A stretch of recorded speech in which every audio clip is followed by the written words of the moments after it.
No. They'll definitely be repeated. This is definitely a generational curse. This has been going on for years. Yes, not to say that, I got a point. So my mother felt like I should do what she did as a child. I should come up the same way that she did. She listened to everything my grandmother said, did, like, hung on her every word. She was straight by the book. But you can't do that. You know what I'm saying? Like, you can't expect me to be who you were as a kid. Absolutely. Like, we can't be repeating. Because I'm not you, first of all, baby. We weren't born under the same stars. You know what I'm saying? Like, these is new stars, Bookie Buddy. Yes, and it could kind of pressure you into feeling like, oh, if I don't do like this, or if I don't do what my mama say, or I might turn out bad, or I might, let me tell my road I'm gonna go down, because I feel like I'm being rebellious over small things. They did what they knew, and I told my mom, I was like, I was raised on survival. He was like, hey, as long as nobody die, we good. But the thing about it is, there is, like, just like in the Bible, when you say the wages of sin is death, it don't mean all the time explicitly physical death. It means like the dying of your spirit, the dying of something like. And I was like, people was out here dying 1,000 deaths. Like, y'all done turned folks into cats, but they are dying internally. They're dying mentally, emotionally, spiritually. And look, I know I did a couple times. You know, we got more episodes to come, so we're gonna just, you know, we're gonna dig a little deeper. Dig a little deeper. But yeah, like, we're gonna keep on. What ways do you feel like your mom listening to you would have changed? Like, I feel like it would empower me to be more vocal. Not only with her, but it affected me in other situations. I kind of held my tongue with a lot of people. I held my tongue with my teachers, with my peers around me. When I got in relationships with people, I held my tongue a lot. Things that I should have said, stuff was on my heart and on my mind, and I really wanted to get out. And I had a lot of bottled up emotions and thoughts that kind of led to depression in a way when I got to the older I got.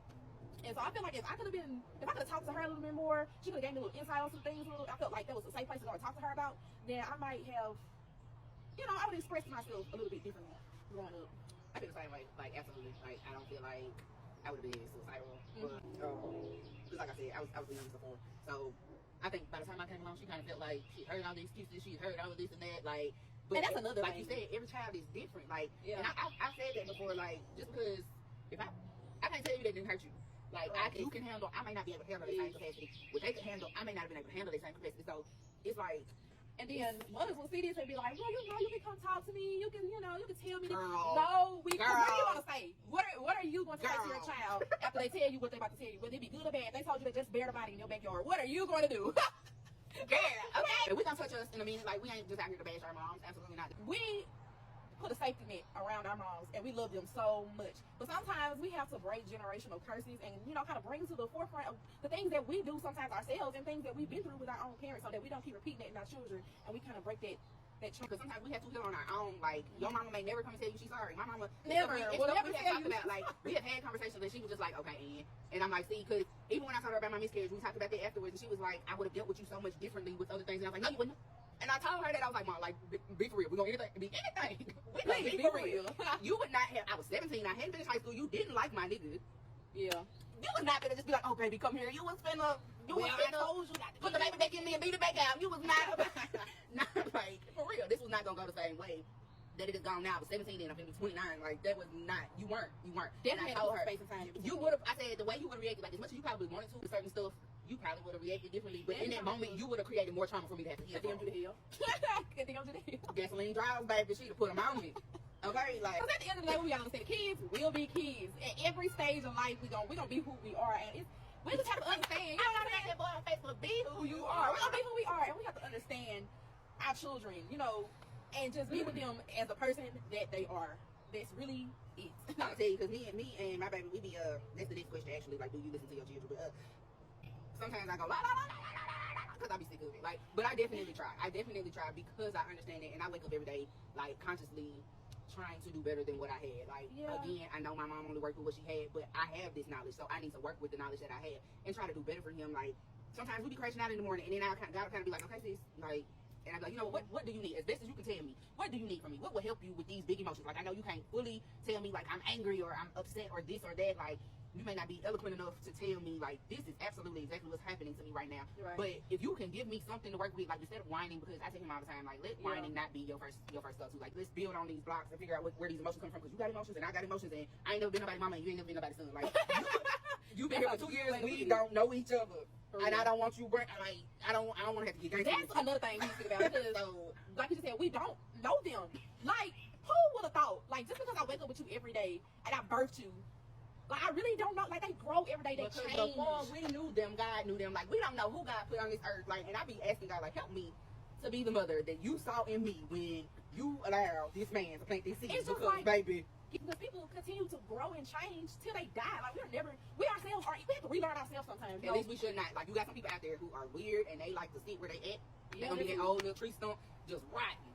So yeah, I had to learn that too with my kids. Just listening to my own kids. I guess I'm gonna say it like this because I think this is a thing that a lot of parents tend to do too.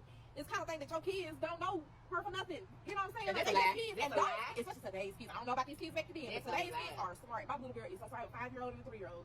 And my oldest one is very emotional. But I have created a space now for her where, like, I try to listen. I don't try to just blow her out or, you know, I ain't gonna speak on other parents, but I try to listen to her. You know, most people be like, you know, be quiet, stop crying, don't do this, don't watch somebody whine, go sit down. No, what's going on? What are you feeling in this moment? Can I help you? Those are the type of things I was trying to implement in her life. That way she feels like she can come and talk to me when something is going wrong with her. Right. Just be a safe space. I heard I don't care so much when I was younger, and I find myself why? And catch myself sometimes. I be like, and I try to reword it like, it's not that I don't care, but like I'm not really concerned about that particular thing right now. Like, let's focus on this. No matter how simple it is, like I just try my best to not tell him I don't care about this or that. It's like I wake up every day trying to redo this, and I be crying. Like I was crying the other day. That's what I was gonna say. We can be. As mothers, we can be overloaded with so much stuff. Yes. It's gonna be a topic about like just overstimulation and where it can come from. But like sometimes it's just like too much. Like even earlier today, I picked him up and he's like, I want to watch Mickey. I want this. I want some fruit. Like, I want whoa. some like, dude, hey, how you doing? How was your day at school? My day was amazing. Like you ain't even said, hey, mom. We really have to. And I'm more cognizant about it now, even more so like as I'm on my spiritual journey, because the way you talk to your kids like that, and it's just like I keep saying. Like, the way you talk to your kids, the way you talk to yourself, the way you deal with yourself. Like, we have mothers, I just say like this, your relationship with your parents, or the lack thereof, shapes so much of your relationship with other people. Like, I want him to be, and it's hard as a single mother raising a son. It's hard, bro. Like, you don't want him to be a little coochie or nothing like that, but you want him to be emotionally aware, like, understand what's going on inside of him, and be able to, like, cultivate that. And trying to do that while trying to heal. Yeah, that's the what I'm looking for. Projection. We can project our own emotions on our kids. It's horrible, and I have to apologize to him. And that's the next question. Like, do you feel like listening to your children demeans like your level of authority with them? Like, have you ever felt like taking the time to listen to them lessens the power, not even power per se, but like I said, the authority or like the respect that they would give you? I don't. I think that was the fear with our parents. Like, they felt like if they gave us a voice or a choice, like it was going to take something away from them. And they made it feel like big girl to me. Made us be quiet. For real, that's what I feel like. Take away with our feelings and our, you know. Like, oh, I used to hate it so bad. Like, you get on my nerves. You ain't got no nerves. Like, especially when I got into anatomy, like, I ain't got no nerves. Like, we forget what we felt as a child growing up, and why would you want to repeat that? You know, it's that survival mode. Like, I ain't died. Like, I think it's very It's like get that. It feel like get that.